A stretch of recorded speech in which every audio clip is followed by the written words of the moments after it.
ایران کې زنداني 2 بریتانوي کسان له خوشي کېدو وروسته بریتانیا ته ورسېدل. په سلامونو مهارکلی کوم، د لا بشپړو معلوماتو لپاره راسره تر پایه پاتې شئ. ایراني ولاس له بریتانویان نازنین زاغري راډکلیف او انوشې اشوري چې تر کلونو پورې په ایران کې بندیانو له خوشي کېدو وروسته بریتانیا ته رسېدلي دي.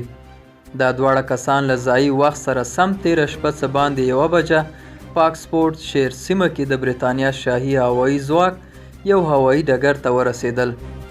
دوی دواړه د ایران او بریتانیا حکومتونو له میاشتو خبرو وروسته خوشي شوي. دواړه کسان له الوتکې وتلو وروسته له کورنیو سره یو ځای شول چې دې شیبې ته یې ورځې شمیرلې. د ښاغلي اشوري لور آلیکا اشوري پر خپل ټویټر پاڼه یو تصویر خپور کړی چې ستانه شوي دواړه کسان له خپلو کورنیو سره پکې ولاړ لیدل کیږي او ورسره لیکل شوي خوښي په یو تصویر کې.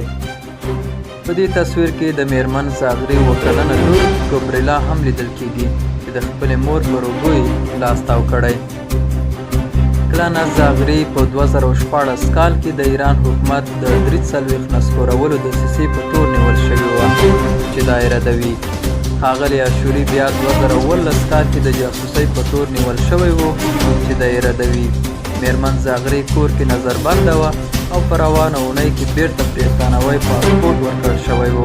د نازنین میړه ریچارډ راډکلیف چې د لندن په همسټ کې له خپلې 6 کلنې لور ګبریلا سره ژوند کوي، د تیر کال په اکتوبر کې د نه خوړلو اعتصاب په ګډون د هغې د خلاصون لپاره ډیر احتجاجونه کړي دي.